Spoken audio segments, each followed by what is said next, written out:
o assunto da aula, aliás, o assunto dessa última etapa do curso vai abordar a mesoestrutura, né? A análise dos pilares. Entre os pilares e a superestrutura existe um elemento que nós vimos na aula passada, chamado aparelho de apoio, né?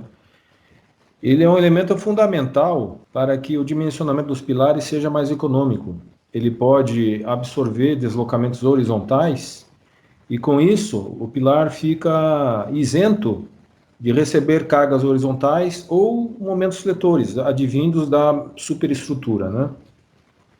Então, nós podemos ter três situações: o pilar com um aparelho de apoio do tipo móvel, né? Ele vai absorver totalmente daí a translação horizontal ou a rotação, né? O pilar só receberia daí cargas verticais. Uma segunda situação seria um aparelho de apoio do tipo fixo. Nesse caso, o aparelho de apoio só libera a rotação da superestrutura. O pilar, então, receberia cargas horizontais e verticais. E a terceira situação seria aparelhos de apoio elásticos, né, que liberam parcialmente o deslocamento da superestrutura. Então, eles teriam alguma rigidez e passariam, né, passariam alguma carga horizontal para os pilares. Nós vamos ver as três situações, tá? Então, os objetivos aí da análise das cargas horizontais seria determinar o efeito delas nos pilares, né? O efeito dessas cargas, elas são horizontais, elas podem ser em duas direções, na direção transversal ou longitudinal, né? Cargas longitudinais estão daí na direção do movimento dos veículos, certo? Ao longo do comprimento da ponte, cargas longitudinais. As transversais seriam cargas de vento, principalmente cargas de vento, né? Identificar e calcular os tipos de cargas horizontais. Temos aí 4 tipos, vamos ver aqui. Três cargas longitudinais e uma carga transversal. As cargas longitudinais podem ser devido à frenagem e aceleração dos veículos, ou devido ao empuxo lateral nas cortinas. As cortinas são um elemento de contenção do solo, né, que permite o acesso dos veículos até a estrutura da ponte. As cortinas são elementos de contenção do aterro de acesso. Então, elas vão receber a carga devido ao empuxo do solo e devido também ao próprio peso dos veículos que transitam sobre o aterro de acesso, né? E temos um terceiro tipo de carga longitudinal, que na verdade não é uma carga, seria um deslocamento, né? Esse deslocamento devido ao gradiente de temperatura. A temperatura aumentando ou diminuindo influencia na deformação da laje, né, da superestrutura inteira, né? A superestrutura é um corpo e com o aumento da temperatura ela vai dilatar, com a diminuição da temperatura ela vai contrair. E com esse movimento também é transferido para o topo dos pilares, né? Então, esse movimento é transferido e se traduz numa força, numa carga horizontal também, né? Então, a gente vai aprender a identificar cada uma dessas cargas, né? E como calcular o efeito delas sobre o topo dos pilares. Terceiro, determinar as cargas transversais horizontais, se leia assim, né? Horizontais causadas pela frenagem e aceleração de veículos. A norma de pontes, ela prevê uma maneira de você determinar o valor dessas cargas devido à frenagem e aceleração. É o que a gente vai ver daqui a pouco. O quarto objetivo, determinar a distribuição das forças horizontais sobre os pilares, considerando a rigidez do apoio elástico. Pilar mais aparelho de apoio. A mesoestrutura é constituída de pilar e aparelho de apoio. Nós podemos considerar a mesoestrutura como sendo um apoio elástico, porque o pilar e o aparelho de apoio vão ter uma rigidez, né? E esse movimento do tabuleiro, devido a essas cargas horizontais, é transmitido para a mesoestrutura e ela também se movimenta. A mesoestrutura não é um elemento rígido, né? Ela também se movimenta. Então, esse movimento a gente vai considerar como sendo um movimento elástico, né? Então, por isso a gente chama de apoio elástico, certo? Ele vai deslocar e assim que a carga deixar de acontecer, ela volta novamente para a posição original, né? No quinto objetivo aqui, determinar os efeitos da temperatura e retração do concreto na superestrutura e correspondente efeito provocado nos pilares. Então, a temperatura também exerce deslocamento no topo dos pilares, né? O efeito da temperatura, junto com a retração do concreto, né? E esse efeito é transmitido para os pilares através de deslocamentos, né? Determinar o efeito do empuxo lateral nas cortinas, já falamos sobre isso, né? É uma carga horizontal, o empuxo lateral das cortinas, como a cortina é uma contenção do solo, né? Esse empuxo também é transmitido do tabuleiro para os pilares. E, por último, determinar a ação do vento nos pilares, que é uma carga transversal. Então, os tipos de pilares observados em projetos de pontes seriam um desses quatro aí, né? Que a gente mais vê aqui nas rodovias, nas estruturas de obras de arte. Então, podemos ter um pórtico transversal, quando você tem dois pilares unidos por uma travessa, né? E em cima da travessa você tem daí o apoio, as longarinas do tabuleiro, né? Você pode também ter pilares isolados, né? Sem essa travessa horizontal. Nesse caso, os pilares são independentes, né? Aqui você tem uma união dos pilares que permite que eles desloquem juntos, né? Esse deslocamento longitudinal é feito, e transversal, né? É feito em associação, né? Eles estão associados. Aqui não, aqui eles estão independentes. Podemos ter um pilar isolado, do tipo parede, né? Nesse caso aqui, geralmente é feito quando o tabuleiro é uma viga tipo caixão, né? Você tem um espaço oco aqui dentro do tabuleiro, né? Do tabuleiro não, da superestrutura, né? Ou pode ser também, na mesma configuração de tabuleiro, né? Um pórtico transversal que é semelhante a esse aqui, né? Só que aqui é uma ponte em vigas e aqui seria uma ponte uma ponte tipo viga caixão, né? Então aqui nesse esquema aqui, nós vemos aqui as cargas horizontais, por exemplo aqui uma carga de frenagem ou aceleração, né? Atuando sobre o tabuleiro, sobre o pavimento, né? Essa carga é transmitida para os apoios elásticos, certo?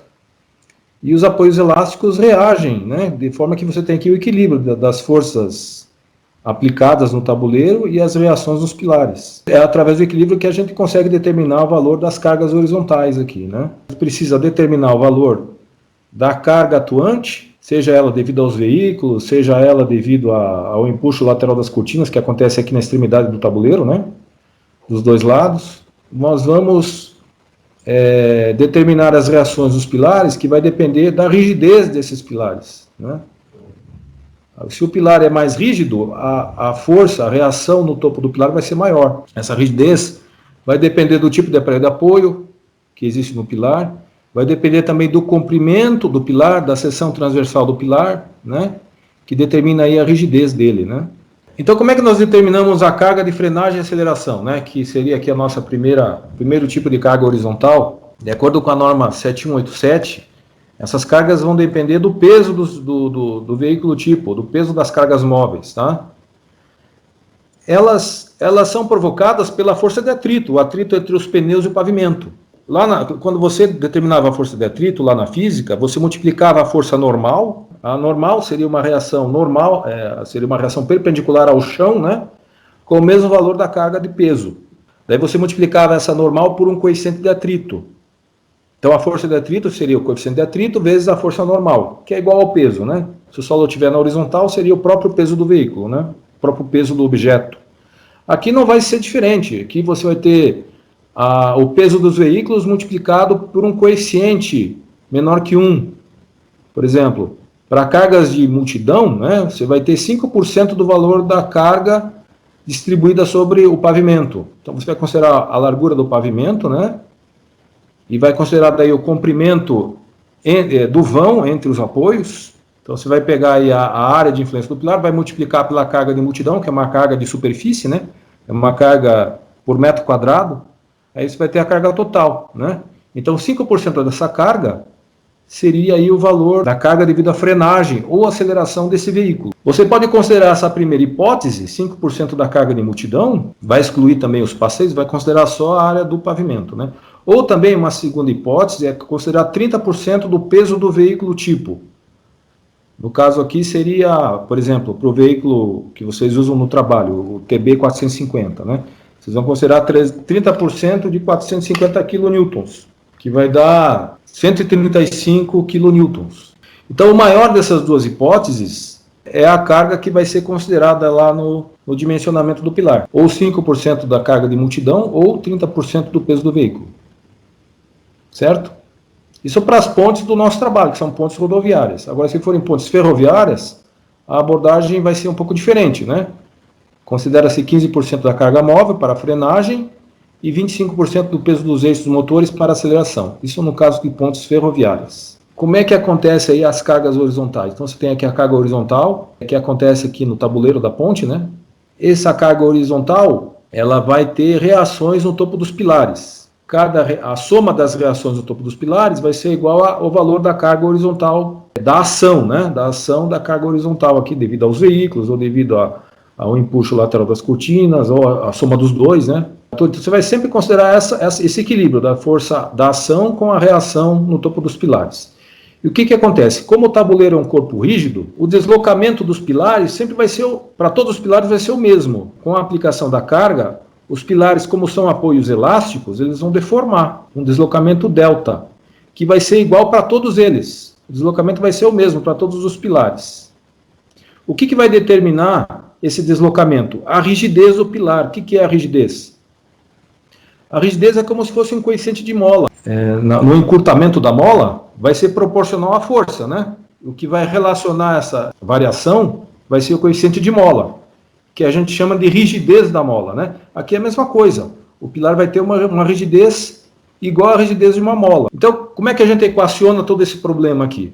A força total F vai ser a soma das reações no topo dos pilares. Então, vamos chamar de FI, a reação em cada pilar. A reação em cada pilar, ela é proporcional ao deslocamento delta, através de um coeficiente de mola, que é a sua rigidez, né? A rigidez K.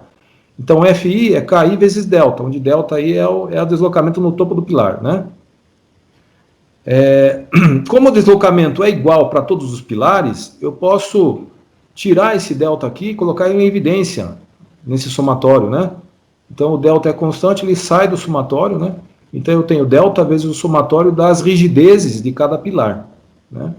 A rigidez de cada pilar vai depender, como eu falei há pouco, da altura do pilar, da seção transversal, do tipo de aparelho de apoio, né? Ok, então isolando o delta, eu vou ter a força total dividido pelo somatório das rigidezes dos pilares. Agora eu aplico isso aqui dentro dessa equação aqui, ó. A reação em cada pilar, como a gente viu há pouco, é a rigidez vezes o delta, né? Substituindo esta expressão aqui dentro, né? Eu obtenho essa de baixo aqui, que é a que a gente vai usar para determinar a reação em cada um dos pilares, a reação horizontal. Então, a reação horizontal em cada pilar vai ser a rigidez do próprio pilar dividido pela soma das rigidezes de todos os pilares. Então vai ser uma fração da força total, né? De modo que a soma de todas as reações vai ser igual à força total. Então essa é a expressão básica aqui que a gente vai usar aqui para determinar as forças horizontais em cada um dos pilares. Como é que a gente determina a rigidez do pilar? Essa rigidez K do pilar, que a gente falou há pouco aqui, né? Essa rigidez KI aqui de cada um dos pilares, como é que ela é calculada? Ela vai depender da altura do pilar, da seção transversal, do material. A rigidez do pilar seria o K, né? Vamos chamar de K índice P, né? A rigidez do pilar. E da fórmula que a gente estava vendo há pouco, lá das reações dos pilares, seria a reação no pilar dividido pelo deslocamento delta do pilar, né? Aqui delta P seria o deslocamento do pilar. Relembrar lá da resistência dos materiais, esse deslocamento delta seria o mesmo deslocamento de uma viga engastada em balanço, submetida a uma carga concentrada na extremidade da viga. O pilar também é um elemento em cantilever, ele tem aqui a base engastada na fundação, né? E essa parte aqui, ela estaria em balanço, você não tem ligação aqui entre o pilar e a superestrutura, eles estão em contato somente. O aparelho de apoio não permite que a superestrutura transmita rotação ou deslocamento horizontal para o pilar. Podemos considerar o pilar como se fosse um elemento de cantilever, né? Essa fórmula aqui eu tirei lá do livro texto de restantes materiais que a gente viu, lá no sexto período, né? Eu coloquei aqui para vocês relembrarem. Então, o deslocamento máximo ali na extremidade da viga era PL ao cubo sobre 3 vezes EI, onde EI aqui era a rigidez da viga, né? E é o módulo de elasticidade e o momento de inércia. P é a carga, né? Para nós aqui é a reação no pilar, a reação FI. E L é o comprimento da viga, que para nós aqui é o comprimento do pilar. Que também vamos chamar de L, né? Então, o nosso delta, considerando a mesma fórmula, né, o nosso delta, que é o deslocamento no topo do pilar, seria a carga, a reação no pilar, vezes o comprimento do pilar ao cubo, né, ó, fazendo aqui a analogia com as duas fórmulas, é a mesma fórmula, ó, né, o comprimento do pilar ao cubo dividido por 3 vezes a rigidez, que é o produto do módulo elasticidade, pelo momento de inércia da seção transversal. Então, se você substituir esse delta aqui nesta fórmula, né, você vai poder simplificar a carga FI no numerador com a carga FI no denominador, né? Vai ficar 1 sobre L ao cubo dividido por 3EI. Invertendo a fração, né? Então, você tem que a rigidez do pilar seria 3 vezes EI dividido pelo comprimento do pilar ao cubo. Então, é essa a forma de determinar a rigidez do pilar. A rigidez do pilar vai depender do módulo elasticidade, do momento de inércia e do comprimento do pilar. Quanto mais curto o pilar, maior vai ser a rigidez, porque aqui é inversamente proporcional, né? Quanto menor o pilar, quanto mais curto ele for, maior vai ser a sua rigidez. Sendo maior a rigidez, maior vai ser a reação no pilar também. Então, pilares mais curtos recebem uma carga maior que pilares mais compridos. Nós podemos ter um aparelho de apoio no topo do pilar, e esse aparelho de apoio também vai ter a sua própria rigidez. Na aula passada a gente viu aparelhos móveis, são aparelhos de apoio metálicos, né, ou de concreto também, que permitem o deslocamento o deslocamento horizontal da superestrutura, né. Nesse caso, se for um aparelho móvel, você vai considerar somente a rigidez do pilar, somente a rigidez do pilar. Mas se você tiver aqui, por exemplo, um aparelho de apoio do tipo neoprene, um aparelho de apoio elástico, né, ele libera parcialmente o deslocamento da superestrutura. Então, um pouco da carga horizontal ele vai transmitir para o pilar, né? Então, para determinar essa rigidez combinada do pilar com o aparelho de apoio, a gente faz a seguinte consideração. O pilar mais o aparelho de apoio como sendo uma mola, né? Com uma rigidez KI. Essa rigidez KI seria a rigidez do conjunto, pilar mais aparelho de apoio.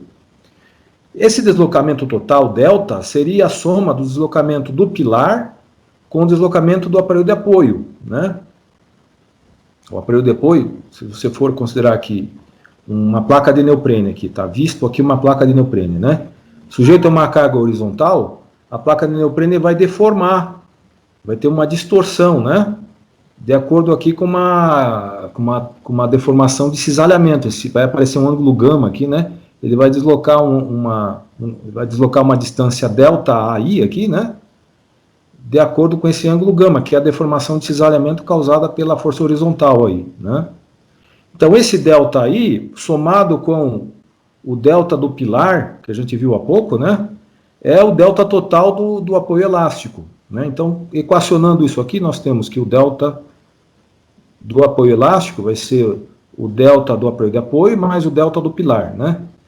O que é o delta do aparelho de apoio? É a força, é a reação horizontal dividido pela rigidez do aparelho de apoio. O delta do pilar seria a mesma reação horizontal FI, né? Dividido pela rigidez do pilar. Como a reação horizontal é a mesma para os dois termos, né? A gente pode colocar ela em evidência. Então, nós vamos ter dentro do parênteses aqui 1 sobre a rigidez do aparelho de apoio, mais 1 sobre a rigidez do pilar. Então, essa aqui seria a rigidez do conjunto. Substituir isso aqui por 1 sobre KI. KI é a rigidez do conjunto, que eu quero determinar. O que está dentro do parênteses aqui seria a rigidez, seria o inverso da rigidez do conjunto. Invertendo aí a equação nos dois membros, né?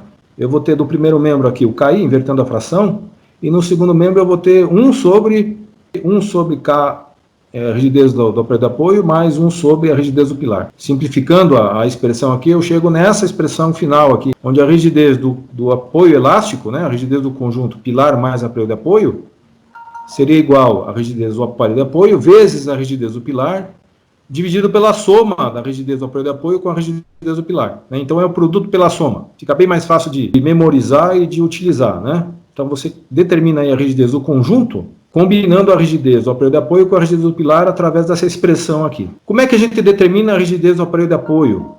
Também deduzimos lá da resistência dos materiais. Então essa distância delta aí seria o produto do ângulo gama em radianos pela altura da placa de neoprene, o HA, o ângulo gama em radianos, vezes o H é igual ao delta, né? Mas o gama é um ângulo em radianos, que é a deformação de cisalhamento, né? Então, pela lei de Hooke, essa deformação de cisalhamento seria a tensão de cisalhamento dividido pelo módulo de elasticidade transversal do neoprene. O que é a tensão de cisalhamento? É força Fi dividido pela área da placa. Essa área da placa é a área superior aqui da placa. Eu tenho aqui uma largura e um comprimento da placa, né? É uma placa retangular. Pode ser retangular, pode ser circular, né? Mas seria a área da placa. Então eu tenho uma tensão de cisalhamento média, que é atuante na placa, né? Que seria a força horizontal dividida pela área da placa. Então, colocando as duas aqui, unindo as duas, eu tenho então que gama é igual a Fi sobre o produto do módulo da elasticidade transversal pela área da placa, né?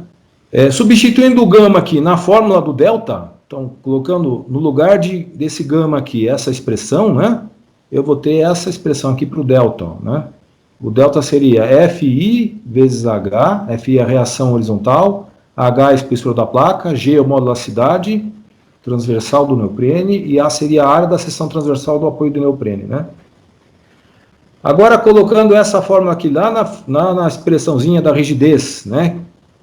Que é a mesma para o neoprene e a do pilar também, né? O K seria a reação horizontal dividido pelo delta, pelo deslocamento, né? Então, colocando esse delta aqui no lugar no denominador dessa expressão, né? Eu vou poder simplificar o Fi do numerador com o Fi no denominador aqui. Então, eu vou ter 1 sobre H sobre GA. Invertendo, vai ficar GA sobre H, né? Então, a rigidez do aparelho de apoio seria a rigidez do aparelho de apoio, do neoprene, vezes a área da placa, dividido pela espessura. Tá? Essa espessura aqui, você vai considerar essa dimensão aqui. Só que se a placa de neoprene for fretada, quando a placa de neoprene é fretada, ela tem chapas de aço no interior dela. Né? Para que se coloca essas chapas de aço no interior? Justamente para aumentar essa altura, né? Para poder possibilitar o aumento da altura da espessura da placa, né? Só que esse H não pode considerar daí a espessura das chapas de aço, você pode só jogar aqui a espessura do neoprene, né? Vai descontar a espessura das chapas de aço. Tá ok, pessoal? Então, essa é a forma de você calcular a rigidez da placa de neoprene. Então, você vai jogar aqui nessa fórmula para determinar a rigidez do conjunto, pilar mais aparelho de apoio, né? Para determinar a rigidez do conjunto, do apoio elástico, né? Vai combinar a rigidez do neoprene com a rigidez do pilar e obter aí a rigidez do conjunto. Aí você volta aqui, né? Nesta fórmula, calcula a rigidez de cada um dos pilares, né? E com a força total F, que é aplicada no tabuleiro, você determina as reações em cada um dos pilares. Se, por exemplo, você tiver todos os pilares iguais e simetricamente dispostos em relação ao centro do tabuleiro, as reações vão ser iguais, né? Logicamente. Se todos os pilares forem iguais, todos eles vão ter a mesma rigidez, né? E daí você vai ter a reação no topo dos pilares distribuída igualmente para cada pilar, certo? Agora, se você tiver pilares diferentes, né, a reação vai ser diferente, vai depender pilares mais rígidos vão ter uma reação maior, né? Então, agora vamos para o efeito da temperatura nos pilares, né? Tanto a temperatura como a retração do concreto, né, causam um deslocamento no pilar. A retração do concreto é a contração que o concreto sofre à medida que ele vai curando, né? Você coloca o concreto na forma, né?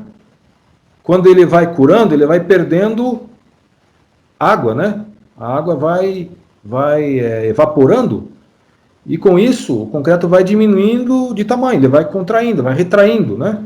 Essa retração ela também causa deslocamento no topo dos pilares, né? E também deve ser considerado. Então, para considerar o efeito da temperatura e retração juntos, né? Essa norma de projeto de pontes, ela prevê aí um ΔT de mais ou menos 25 graus Celsius, tá? Que englobaria aí a ação da temperatura e também a retração no concreto. Ok? Então, como é que a gente calcula o efeito da temperatura? A gente usa a fórmula também da resistência dos materiais, da deformação térmica, né? Deformação térmica é o produto do coeficiente de dilatação térmica, né? Pelo ΔT, que é a diferença de temperatura, e vezes o comprimento da peça, né? Ok? Então, se o ΔT for negativo, o comprimento da peça vai, a deformação da peça vai ser negativa e vai representar um encurtamento, né? Se o ΔT for positivo, vai representar uma dilatação. Então, imagine o seguinte, imagine aqui o tabuleiro da ponte, ó, sofrendo aí uma diferença de temperatura ΔT, ok? Como ele está sobre apoios elásticos, que são molas, né? Molas horizontais aqui que permitem o deslocamento dele, deslocamento horizontal, né? Então, quando você tem um ΔT, o tabuleiro ele vai ter uma deformação para os dois lados, ele vai deformar um pouquinho aqui à esquerda, se for uma dilatação, por exemplo, com o aumento da temperatura, ele vai ter uma dilatação um pouquinho para a esquerda e um pouquinho para a direita, correto? Ele vai aumentar dos dois lados. Ele não vai aumentar de um lado só, porque os apoios são elásticos, né? A menos que você tivesse aqui na extremidade um apoio rígido, fixo, né? Ele só aumentaria aqui para o lado direito, né? Se você tivesse no lado esquerdo um apoio fixo, rígido, ele só aumentaria para o lado direito. Mas como os apoios são elásticos, né? Ele vai aumentar para os dois lados, ok? Vai ter um ponto aqui no tabuleiro, no interior do tabuleiro, que não vai sofrer deslocamento. Vocês conseguem entender isso, né? Vai ser um ponto fixo aqui no interior do tabuleiro que não vai sofrer deslocamento nenhum, tá? O maior deslocamento vai acontecer em seções mais distantes desse ponto onde não há deslocamento, o deslocamento é nulo, né? Esse ponto, digamos que seja esse aqui marcado em azul, ó. Esse ponto onde o deslocamento é nulo, vamos chamar de centro elástico. Então você vai ter deslocamento com aumento da temperatura, vai ter deslocamento aqui para a esquerda e para a direita, né? Só que nesse ponto aqui não tem deslocamento, o deslocamento é nulo, certo? Então, diferente da carga de frenagem e aceleração, ou de qualquer outra carga do tabuleiro, né? O deslocamento não vai ser igual em todos os pilares. O pilar mais afastado do centro elástico vai sofrer maior deslocamento, concordam? Porque esse deslocamento é variável, né? Aqui nesse ponto é zero. Quanto mais distante desse ponto, maior esse deslocamento é. Consegue entender isso, né? Então, a abordagem que a gente vai usar aqui vai ser a seguinte, a gente vai usar aqui a fórmula da deformação térmica, que é essa aqui, ó, tá? Então, a deformação do tabuleiro aqui, ó, deformação ΔZ, como chamar, né? Vai ser o coeficiente de dilatação térmica, o alfa aqui, que é 10 a menos 5 graus por centímetro, aliás, 10 a menos 5 graus centígrados a menos 1, né? Esse é o valor do coeficiente de dilatação térmica do concreto. O ΔT em graus vai ser a diferença de temperatura, vamos considerar em mais ou menos 25 graus, né? E o XI vai ser o comprimento, ou a distância do pilar, do apoio elástico, né? Até o centro elástico, certo? Então, quanto mais distante o apoio do centro elástico, maior vai ser a deformação sofrida no topo do pilar, né? Então, como é que a gente converte essa deformação aqui numa carga horizontal? Multiplicando pela rigidez do pilar, né? Ó. A rigidez do pilar, vezes o deslocamento térmico, que é o produto desses três termos aqui, né? É a carga horizontal sofrida ali no topo do apoio elástico ou do pilar, né? Então, aplicando aqui o equilíbrio e tudo mais, nós temos aqui então que, com toda essa abordagem algébrica aqui, nós chegamos no seguinte, a carga horizontal, devido ao efeito térmico, né, vai ser a rigidez do pilar, que multiplica todo esse termo aqui, ó, é a deformação térmica, né? É o produto do coeficiente de dilatação térmica pela diferença de temperatura. O que está dentro do parênteses aqui nada mais é que uma distância entre o centro elástico, que seria esse termo aqui, ó, né? O centro elástico é esse termo aqui, é uma média ponderada da posição dos pilares, né? Em relação à soma das rigidez dos pilares, ó, tá?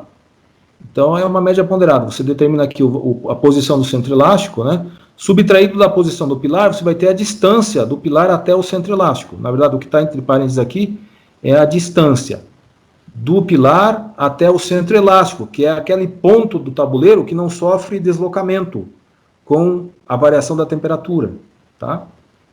Então, por essa fórmula aqui no quadro em azul, né? Você calcula aí a reação horizontal devido ao efeito da temperatura, tá bom? Essa fórmula aqui que a gente vai usar. Então você vai somar a força devido ao efeito da temperatura com a força devido à frenagem e aceleração. E com também a força devido ao empuxo lateral nas cortinas, que a gente vai ver agora daqui a pouquinho, tá? Para você ter a força total. Agora, por último, das cargas longitudinais, temos aí o efeito do empuxo na cortina aqui. Então, vocês estão vendo aqui a extremidade do tabuleiro, né? Aqui você tem a laje, né? A longarina e a laje, terminando aqui na cortina. Tenho aqui uma foto exemplificando isso, ó. Então você tem aqui, ó, o tabuleiro, né? Lá na extremidade do tabuleiro você tem ali uma contenção, tá vendo, ó? Uma contenção que é exatamente a cortina, que faz a contenção do aterro de acesso aqui. Se não houvesse aterro de acesso, o veículo não consegue chegar na ponte, né? Se não tiver uma contenção aqui, o solo vai desmoronando aqui com o tempo, né? Tem que haver uma contenção aqui para impedir o desmoronamento do solo, né? Para poder o veículo chegar na estrutura, certo? Nessa foto aqui também é possível ver aqui o pilar com o aparelho de apoio no topo dele, ó, tá vendo? Aqui no caso aqui é uma placa de neoprene, com seção circular, né? Outra figura aqui, então você tem aqui a superestrutura, né, as longarinas, e na extremidade do tabuleiro aqui você tem a cortina, ó, ela tem duas alas, né? Justamente para garantir que o solo fique confinado ali dentro, né? Dos dois lados, ó. A cortina faz a contenção do solo dos dois lados. Tudo bem? Então, como é que a gente determina esse empuxo na cortina aqui, ó, né? Esse empuxo total aqui. Esse empuxo total seria a soma da carga de veículos, que é uma carga constante, né? Ó. Ela é transmitida pelo solo para a cortina. Ó. A carga é aplicada na superfície do aterro, né? E ela é transmitida para a cortina através do solo, né?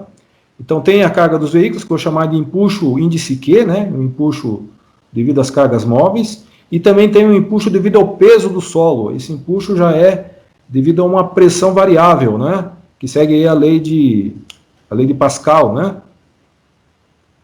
A pressão aí é proporcional à profundidade do solo, né? Quanto mais profundo, maior a pressão. Então, para determinar esse empuxo aqui, você pega aqui uma pressão média, né? Porque a pressão aqui é variável. Ela começa em zero aqui na superfície e vai aumentando, né? A fórmula da pressão, a lei de Pascal era peso específico vezes profundidade, né? Gama vezes H, lembram lá da hidráulica, né? Você calcula a pressão hidráulica da mesma forma, pressão na água, né? Varia com a profundidade. Então a pressão aqui seria gama H. A pressão máxima aqui seria gama vezes a altura da cortina. Então você pega uma pressão média, como a pressão aqui tem uma variação linear, a pressão média aqui seria P sobre 2, né? A pressão máxima dividido por 2. E multiplica pela área da parede da cortina, aqui da superfície da cortina, você tem daí o empuxo do solo. Então você soma os dois empuxos, né? Para você ter um empuxo total aqui. Como é que calculamos o empuxo devido aos veículos antes, tá? Então você tem aqui o veículo, a seção transversal da ponte, tá? A largura da pista na ponte é a mesma largura no aterro de acesso, vamos chamar de LP, né? Dentro dessa largura da pista, nós temos aí a carga de multidão que é aqui representada pela letra Q minúsculo, né? E a carga do veículo tipo, lembram lá do veículo tipo com 6 rodas, né? Com 3 eixos, 2 rodas por eixo, né? Ele pesava 450 kN, né? O veículo que vocês estão usando no trabalho. Então vamos transformar essa carga do veículo numa carga distribuída, né? Representada pela letra Q índice V, tá? Então esse Q índice V é o peso total do veículo tipo dividido pela área que ele ocupa na pista, né? Ele tem 13 de largura por 6 de comprimento, ok? Então o peso total dividido pela área que ele ocupa na pista. Eu tenho daí uma carga distribuída. Só que não vamos usar nenhuma isoladamente, nem a outra isoladamente. A gente vai fazer aqui uma média ponderada das duas. Vamos representar pelo índice Q barra, pela letra Q, índice Q barra, né? É uma média ponderada. Vamos multiplicar a carga do veículo tipo, Q índice V, pela largura dele, 3 metros, né? E somar pelo produto da carga de multidão com a largura que sobra, né? Que seria a largura da pista menos os 3 metros do veículo, tá? Isso aqui é uma ponderação, né? Tudo isso dividido pela largura total da pista, LP. Então você vai ter aqui uma média ponderada das duas cargas, né? Então é essa carga aqui que vai ser transmitida lá para a cortina, né? Então você vai multiplicar essa carga pela área da cortina, que é a área da superfície da cortina, que é B, que é a largura da ponte, no caso, né? Vezes H, que é a altura da cortina. BH seria a área de toda a superfície aí que faz a contenção, né? Então, Q barra vezes BH. Mas tem aqui um coeficiente Ka, que é o coeficiente de empuxo ativo, que depende aqui do ângulo de atrito do solo. Na verdade, esse coeficiente de empuxo ativo, ele faz uma minoração dessa carga transmitida pelos veículos. Por que ele faz uma minoração? Porque o solo, ele não transmite integralmente essa carga para a cortina. O solo é um elemento deformável, né? Então, exatamente essa é a função desse coeficiente de empuxo ativo aqui, tá bom? O solo deforma com uma parte dessa carga, né? E a outra parte, então, seria transmitida para a cortina. Então, você considera o coeficiente de empuxo ativo como sendo a tangente ao quadrado de 45 graus menos a metade do ângulo de atrito do solo, tá? Então, são todos parâmetros aí que a gente usava lá na mecânica dos solos, né? O ângulo de atrito do solo. Então, essa é a maneira de determinar aí o empuxo devido aos veículos, né? Você vai somar esse empuxo devido aos veículos com o empuxo do peso do solo também, né? O empuxo do solo é causado por uma pressão variável, que segue lá a lei de Pascal, né? A lei de Pascal dizia que a pressão aqui varia com a altura, né? Com a profundidade do solo, multiplicado pelo peso específico do solo, né? Gama H, não. Então, você vai considerar aqui a pressão variável, né? Que é gama H. Você vai considerar a pressão máxima, que estaria aqui no ponto mais profundo aqui do aterro, né? Aqui na parte de baixo aqui da cortina, você tem a maior pressão, né? Então, gama H seria o valor dessa pressão máxima aqui, né? Nessa altura aqui, nessa profundidade. Só que você vai também considerar que parte dessa pressão ela é usada para deformar o próprio solo, né? Então você também vai multiplicar aqui pelo coeficiente de empuxo ativo, o Ka aqui, né? É o mesmo Ka que você usou lá para os veículos, para a carga de veículos, tá? É a tangente ao quadrado de 45 graus menos a metade do ângulo de atrito do solo, né? O gama do solo é o peso específico do solo, e vamos considerar aqui 18 kN por metro cúbico, tá? Então, você vai minorar essa pressão máxima com esse coeficiente de empuxo ativo, né? E esse P máximo minorado, né? Você vai usar aqui para determinar a força total aqui, que vamos chamar de E índice S, o empuxo do solo, né? Então, seria a metade da pressão máxima. Por que a metade? Você vai considerar uma pressão média, né? Como a pressão aqui é variável, você vai usar uma pressão média, que seria a metade da pressão máxima, né? A pressão média, que é a metade da pressão máxima, vezes a área da cortina que faz a contenção do solo, que é B vezes H, né? B seria a largura da ponte e H a altura da cortina. Tudo bem, pessoal? Então você vai somar essa força de empuxo do solo com o empuxo dos veículos, E índice Q, né? Para considerar um empuxo total que você vai somar lá com a força de frenagem e aceleração dos veículos, né? O empuxo EC vai ser a soma do EQ, o empuxo devido à carga móvel, né? E o ES, que é o empuxo devido ao peso do solo. Eu tenho aqui um exercício de aplicação para mostrar para vocês. Ele já está resolvido, tá? Ele está tudo resolvido aqui, ó. Tá bom? Tem aí o passo a passo de toda a resolução dele no AVA para vocês consultarem, fazer a resolução